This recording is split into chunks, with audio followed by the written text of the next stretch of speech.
स्वागतम, सुस्वागतम, सुस्वागतम. चापडगाव हायस्कूल, चापडगाव. इयत्ता 8वी. विषय मराठी. घटक पद्य, उपघटक विद्या प्रशंसा. विद्या प्रशंसा म्हणजे विद्येची केलेली स्तुती.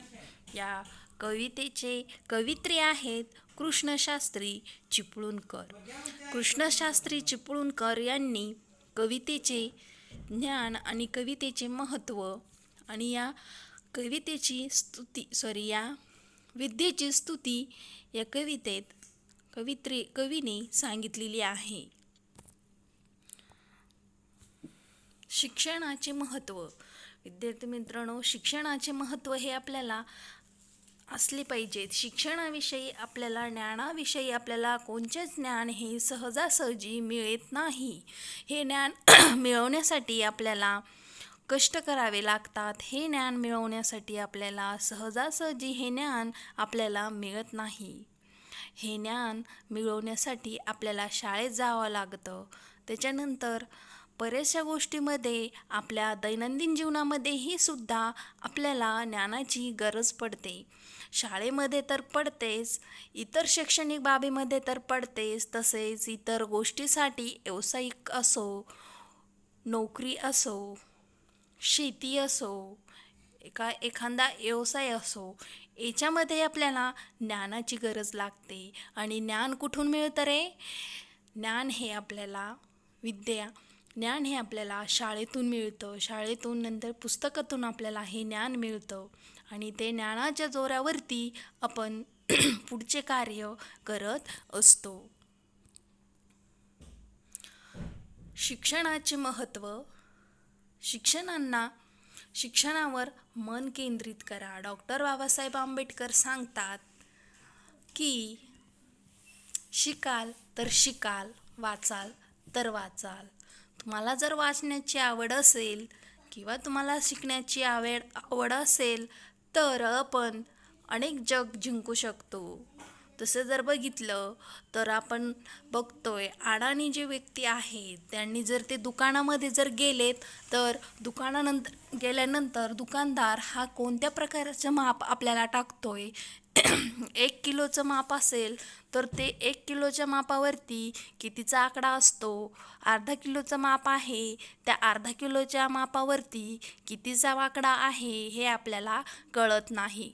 ज्ञान जर असेल आपल्याजवळ जर ज्ञान असेल तर आपल्याला लगेच कळतं. त्यानंतर व्यवहारामध्ये सगळ्या गोष्टीमध्ये ज्ञानाचा उपयोग असतो.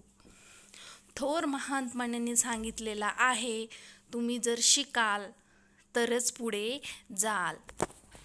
म्हटलेलं आहे की शिक्षणावर मन केंद्रित करा आणि शिक्षणावर मातेप्रमाणे प्रेम करा, कारण शिक्षणा इतकं जगात मूल्यवान दुसरं काहीही नाही.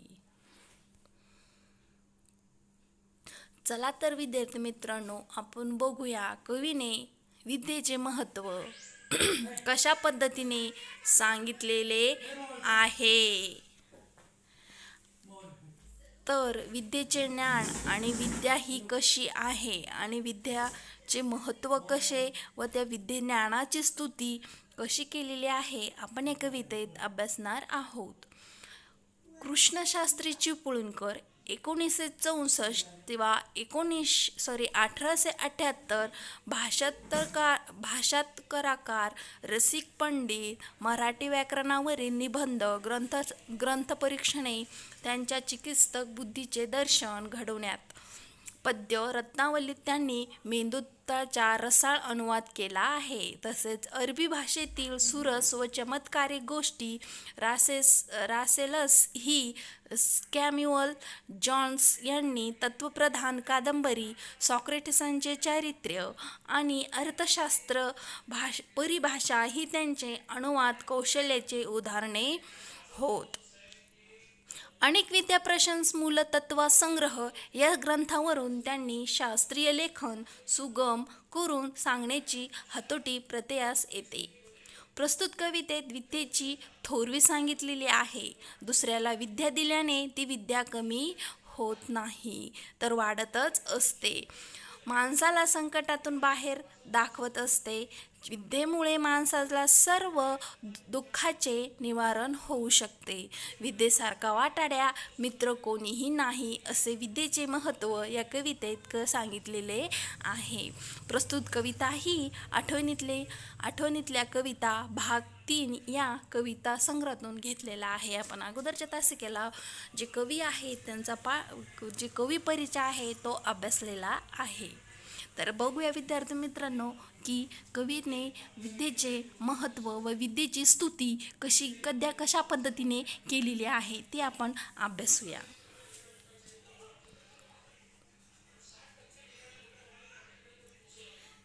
विद्येनेच मनुष्य आले श्रेष्ठत्व या जगा माझी न दिसे एकही वस्तू विद्येनेही असाध्य आहे जी. काय म्हणतात रे कवित्री की विद्या दुसऱ्यांना जर दिले तर ती विद्या काय होते रे, कमी होत नाही तर ती विद्या काय होते, अजूनही वाढते. अजूनही आपलं ज्ञान काय होतं ते बळकट होतं. अजूनही ज्ञान आपलं स्मरणात राहतं. विद्या आपण नंतर बघतोय आपल्याला प्रत्येक गोष्टीशी ज्ञान लागतं. आपण जर एखाद्या ठिकाणी गेलोय किंवा कॅम्प्युटरचं ज्ञान बघतोय आपल्याला येत नाही तर आपण नुसतं उभं राहून चालेल का, नाही तर आपण ते कोणाचं तरी मार्गदर्शन घेतो. जीवनामध्ये प्रत्येक गोष्टीमध्ये मार्गदर्शन हे महत्त्वाचं असतं आणि त्या मार्गदर्शनातूनच आपण शिकतो. यालाच विद्या असे म्हणतात. म्हणून कवी म्हणतात की विद्येची थोरवी सांगताना कवी म्हणतात या जगामध्ये माणसाला विद्येमुळे इतर प्राण्यापेक्षा श्रेष्ठत्व लाभले आहे. जी विद्येमुळे प्राप्त होत नाही अशी गोष्ट जगामध्ये नाही. विद्येमुळे मनुष्याला कोणतीही गोष्ट मिळू शकते. दुसरं कडवं बघूया. देऊनही किंवा भोगून येऊने न होता सदैव वाढतसे ऐसे एकच विद्याधन अद्भुत गुण हा दुजात वसे. कवी म्हणतात ज्ञान किंवा विद्या अशी गोष्ट आहे की जी दुसऱ्याला दिल्याने किंवा स्वतः उभगल्यानेमुळे कधीच वजा होत नाही. वजा होत नाही म्हणजे कधीच कमी होत नाही. मी आता सांगितले तुम्हाला की विद्या जर इतरांना वाटली तर विद्या ही आपली ज्ञान हे आपले अजूनही पक्क होतं आणि अजूनही ज्ञान आपल्याला मिळतं. उलट ही सतत वाढतच राहते. विद्या काय आहे, ही दिल्याने कोणाला कमी होत नाही रे, ती अजूनही ती वाढतच जाते. विद्या ही अक्षय आहे. अशी ही एकच विद्या संपत्ती आहे.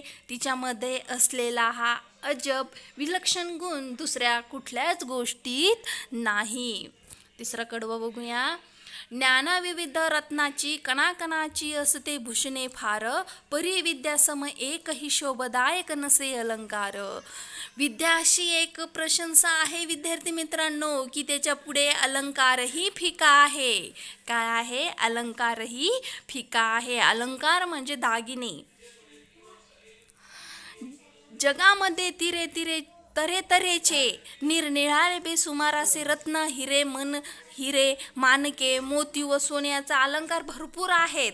पण विद्या तिथे मिळते का रे, नाही. तिथे ज्ञान मिळतं का, नाही. ज्या विद्यार्थ्याजवळ ज्ञान आहे, आपण बघतो जो विद्यार्थी आज IAS मध्ये पास होतो, जो विद्यार्थी नीट परीक्षेमध्ये प्रथम येतो, जो विद्यार्थी जीट परीक्षेमध्ये चांगल्या पद्धतीने मार्क मिळवतो, इंजिनिअरिंगला जातो, नीट देऊन डॉक्टरेटला जातो, असे विद्यार्थी जवळ बघितलं खूप अभ्यास करून मोठे होऊन IAS अधिकारी झालेत आणि त्यांच्याकडे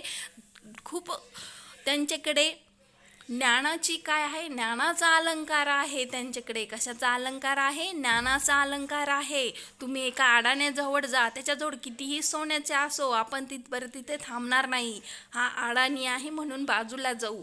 पण जो ज्ञान घेऊन एखादा कलेक्टर असो, तहसीलदार असो, IAS अधिकारी असो, हे जर आपल्याला दिसले तर सगळे भोवतानी गोळा होतात. का बरं?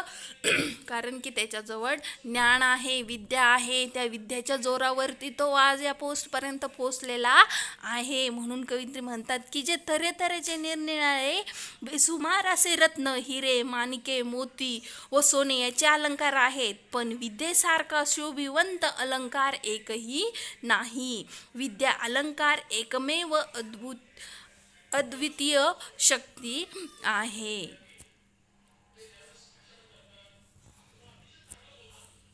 चौथं कडवं बघूया. या साऱ्या भूनिहित कर विद्येसारखा सखा नाही, अनुकूलती जयाला नित्य तयाला उणे नसे काही. या साऱ्या भूवरती हित करे विद्यासारखा सखा कोणीही नाही. विद्यार्थी मित्रांनो, जो विद्येसारखा सखा म्हणजे मित्र, या विद्येसारखा मित्र या जगामध्ये दुसरा कोणीही नाही. या सर्व पृथ्वी तलावर सर्व जगात विद्येसारखा कल्याणकारी व शुभचिंतक मित्र कोणीही नाही. ज्याला विद्या अनुकूल आहे, वंश आहे, त्याला नेहमी कशाचीही कमतरता भासत नाही. तुम्ही जर शिकेला असाल, तुमच्याजवळ ज्ञान असेल तर तुम्ही काहीतरी करू शकाल. जे अडाणी असतील तर त्यांचं हे सगळं जीवन काय होतं रे, दुसऱ्याच्या गुलामीमध्ये जातं. आपलं स्वतःचं काहीच नसतं. त्याच्यानंतर बघतो आपण विद्यार्थी मित्रांनो की स्वतःचं आपल्याजवळ काही नसतं. आपण काय करत असतो की जे अडाणी असले तर बघा त्यांच्याजवळ कोणी उभं असतं का रे? नाही. त्यांच्याजवळ काय असतं? त्यांच्याजवळ सगळं कोणीही उभे नाही राहत. तुम्ही बघा, जर मित्र तुमचे एखाद्या आर्मीत असो, मिलिटरीत असो, तर ते काय करतात रे की ते त्यांच्या मागे मागे फिरतात, त्यांच्याशी बोलतात. आणि तुमचे जे अडाणी मित्र आहेत त्या अडाणी मित्राकडे कोणी जातं का? नाही. मग विद्यासारखं काय आहे? जी विद्या जर तुमच्याजवळ असेल तर तो तुमचा सखा आहे. ज्याला विद्या अनुकूल आहे, वंश आहे, त्याला नेहमी कशाचीही कमतरता भासत नाही. पाचवं बघूया. गुरु परी उपदेश करी संकट समयी उपाय सुचवी, चिंतित फळ देऊन या कल्पतरू परी मनोरथा पुरवी. जी विद्या आहे ती विद्या गुरुशिवाय कोणीही चांगली देत नाही. गुरुकडून जी मिळालेली विद्या आहे ती विद्या आपल्याला चिरकाळ स्मरणात राहते. विद्या ही गुरुप्रमाणे उपदेश करते, संकटात मार्ग दाखवते, संकट कसे विनारण करायचे उपाय सुचवते. कल्पतरू जसा तुम्ही इच्छेतले फळ देतो, यशदायी ठरवतो, त्या कल्परूपप्रमाणे विद्या ही तुमची मनोकामना पूर्ण करते. शेवटचं कडवं बघूया.